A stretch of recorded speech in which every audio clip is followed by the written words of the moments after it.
Hello thinkers and lovers, welcome back to Think.Love.Manifest. Here today to talk about another video, and as you see in the title, we're talking about how to bring your credit score up to a 750 plus 800 credit score. Yes, it is time for us to do that. 'Tis the season for overspending. We are in the holiday seasons, in the home stretch here.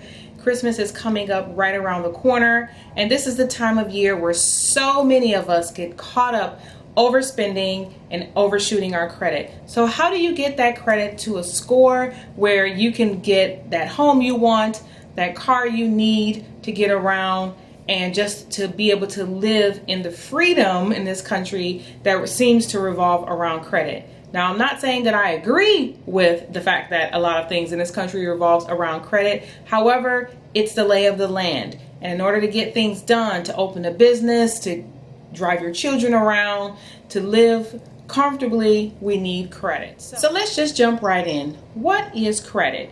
Credit basically is just borrowing someone else's money. It's a corporation, it's a person, it's someone you know, it's a loan.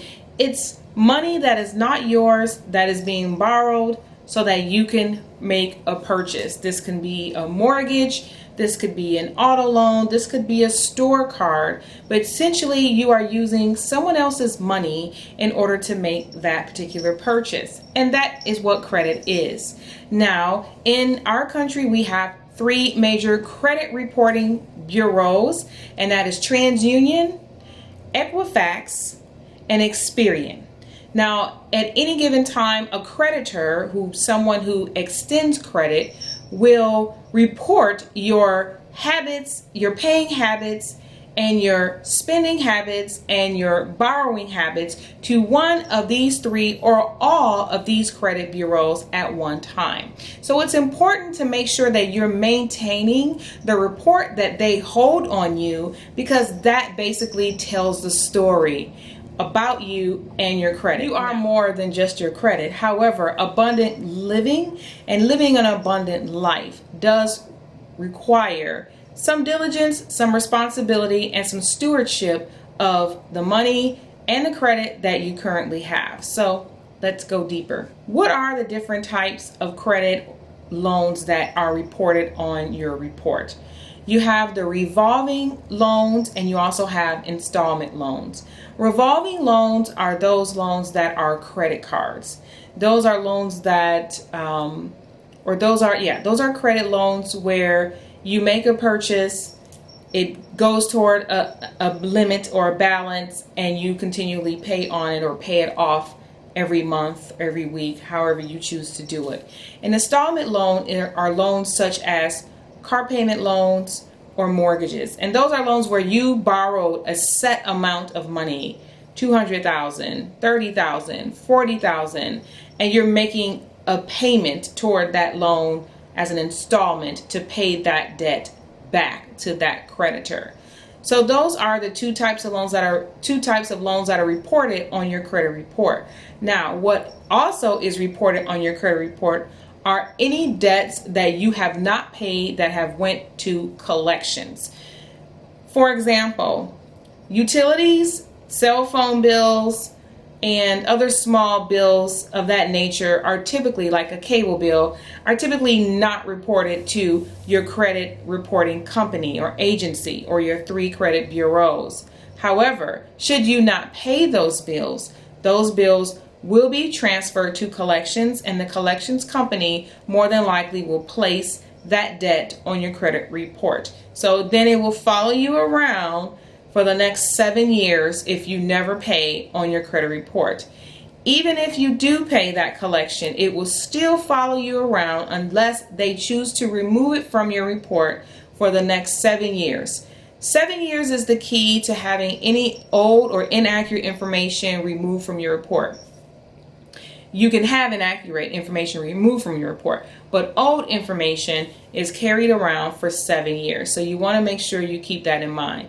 Now, there are exceptions such as bankruptcies and judgments, which can stay on your report for up to 10 years. So you want to be careful when you're choosing or thinking about filing bankruptcy or getting those judgments, because they may stick with you for quite some time. Now, how do we build our credit, and how do we get to that 750 or that 800 or that 850 or whatever the golden number is for you? How do you dig up out of that hole? First of all, what you want to do is get a secured credit card. You want to get a card where it costs you a little bit of money, let's say $200 to $300. It's held as a deposit.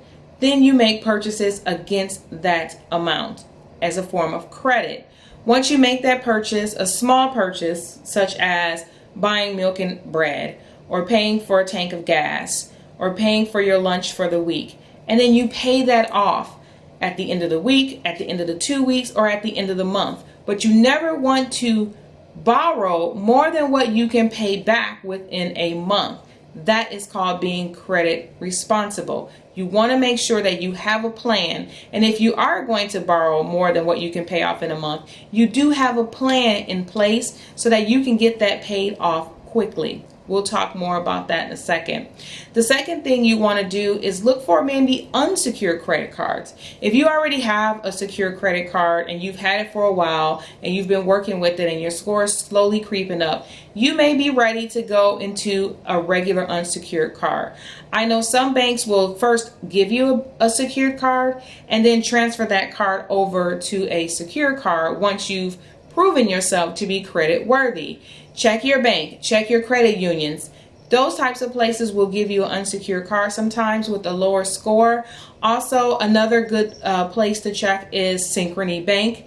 They have cards for many stores. I know they do Amazon, they do Dick's Sporting Goods, they do like the Care Credit loans, the credit card for your car, like getting your car maintenance and tires and things like that, like at Midas or Pep Boys or your local dealership.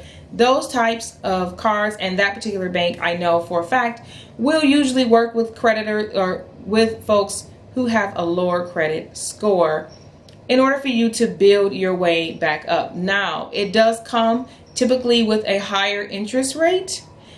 However, if you have a low credit score, you're going to have to eat that higher interest rate for some time until you can get your credit score up to the point to where now you can go back and negotiate a lower interest rate with your bank. And we'll talk more about that too. The next thing you want to do to build your credit is not charge more than 30% of that credit card limit. So for example, if the credit limit on your credit card is $1,000, you typically at no given time want to go more than $300 on your card at a time. If you are at 301, typically it starts to drop your score. When you have a lower balance or you're carrying a lower debt to the debt to limit balance, that is when your score will begin to climb. So you want to make sure you're definitely well below 50%, and I would say below 30%. Go as low as you possibly can, but definitely do not exceed 30%. You want to keep that as your baseline in your mind to say, I don't want to go past this amount until I have paid it back. So keep that in mind. The next, also, you want to make sure that you are making your payments on time. You have to make your payments on time. They will give you a statement every month with a minimum payment due. Typically, I do not suggest you pay the minimum amount. You want to pay a little bit more. However, if that is all you can make, then you want to make at least the minimum amount, and you want to make it on time. Late payments will go on your credit report and they will affect your score, and they stay there for the duration of the time that is on your report for the 7 years as well. So you want to make sure you're not late and you're paying on time. Now, other ways to repair your credit is to make sure you're checking your credit report at least 6 months, every 6 months. At the very least, I was going to say at the very least, you want to check it annually. You want to make sure you're checking it at least every 6 months. What are you checking your report for? You're checking your report for inaccurate information, inaccurate addresses, inaccurate names, inaccurate information that may have fraudulently been put there. You want to make sure that if there's anything there that you are not aware of, that you are disputing that with the credit bureau. And you want to make sure you're doing that diligently.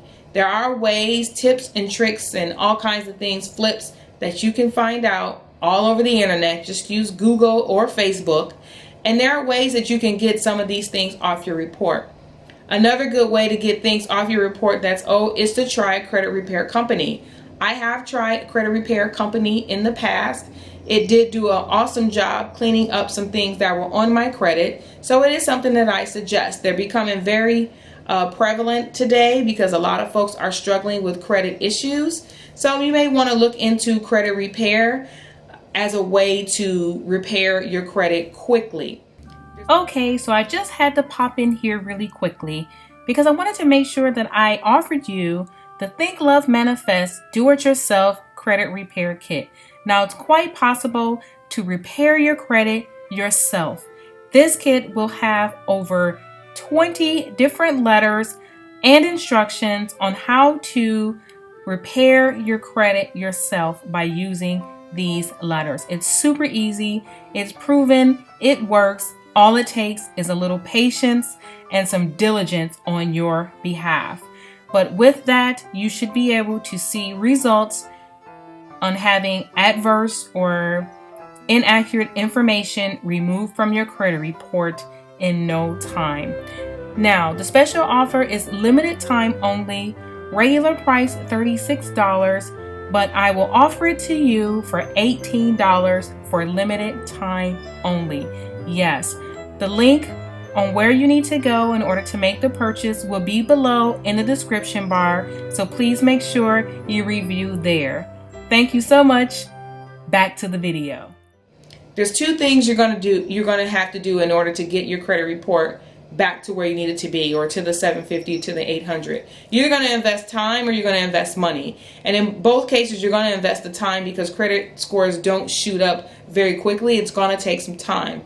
But if you want it done quickly, or you want to see a change in your score more rapidly, you're going to have to invest a little money. I don't know if that's a good or bad thing for you, but typically that's the way things work. If you want information now, you typically have to pay for it. Or if you can wait and learn it on your own, but it's going to cost you time. So it's either going to cost you time or money. So those are some of the ways to repair your credit and build it back up. Another way to repair your credit is the debt snowball. This is an idea from Dave Ramsey's course, his master finance course. And I personally love the debt snowball. In a nutshell, you take all of your debts, you list them out from lowest balance to the highest balance, and you calculate how much extra money do you have floating around. That means you may not get that Starbucks, you may not eat that McDonald's chicken nugget meal, you may not get that Chick-fil-A, you may not have to go to the movies this week, you may not get your nails or your hair done this week. So you take that extra money and you apply that. So let's say it's $100. You apply that to that smallest debt first. You take that extra money that you have, let's say it's $100, and you apply that to the lowest balance first, plus the minimum payment. So if the minimum payment is $25 and you have an extra $100, your payment for that month is $125. You will pay that to that card every month until that card is paid off. Now, for all of the other cards that you have, you simply pay the minimum balance. Don't put any extra money toward those cards yet. You pay the minimum balance. Once the smallest debt is paid off, you take that $125 and you apply that to the next card plus its minimum payment. So if its minimum payment is $25, you now have $150 that you're paying to that card, and you continue to pay that card until it's paid off. Eventually, it builds a snowball, as you can see, and then at some point when you get to your largest bill, let's say that's a car payment or your mortgage, you're applying a huge chunk of money to that debt so that you pay it down even quicker. There are resources online. If you go to daveramsey.com, this video is not sponsored by him, but if you go there, there are resources there that you can look into, or memberships you can purchase that will keep all that in line. But there's plenty of free information out there. You just have to look for it. Another thing we want to talk about is asking for credit or credit inquiries. Recently, I found a trick or a tip on how to get some inquiries removed from my TransUnion report. I applied it and was able to get some old inquiries removed that I did not recognize or that were added on without my knowledge. I was able to get quite a few off, but again, those are just things that you need to search around and look for, because all of that information, you have to make sure that it is correct. Sometimes information just goes on your report based upon some application you filled out somewhere, and that may not even be your address, or some information you put down somewhere and that may not even be your information, or you could have the same name as someone else. A lot of times with men, when the dad and the child has the same name, that can get crossed up and cross hairs. So you want to make sure the information on your credit report is accurate. Let's talk about sites where you can see your credit.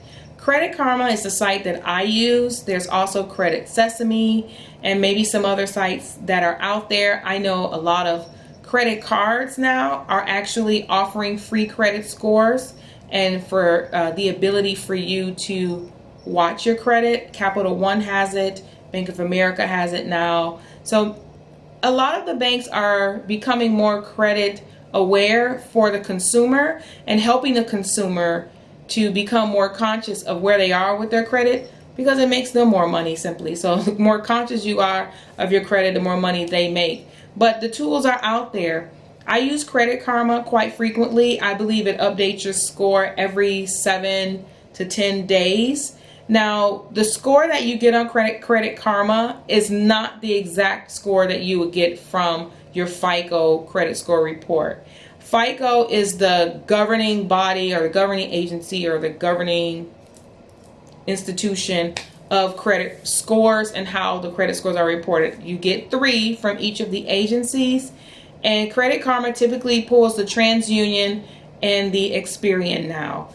Those scores may or may not be very accurate. Typically, from what I've noticed, they're within a few points of the true credit score, but you'll be able to see your true credit score by going to those bureaus, TransUnion, Equifax, or Experian, and purchasing your credit score there. That will be your true credit score.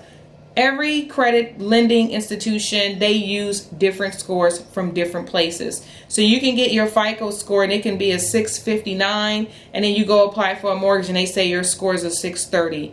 That's just the way that it works. So you want to make sure you get your score as high as possible, because there's always going to be some variance in the scores being reported depending upon where they pulled that score from.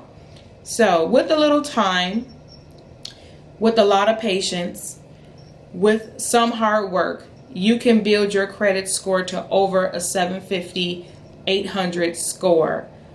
I believe in you. We need this in order to live our best life and our abundant life.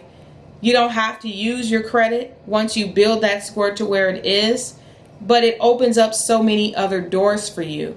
It opens up small business loans. It opens up mortgage loans. It opens up auto loans. It opens up so many things. It even opens up jobs these days where they look at your credit. So even if you're not credit friendly or you're not in the whole credit loop, you still want to make sure your score is reasonable so that you don't have those doors shut on you, because let's face it, this is where we live.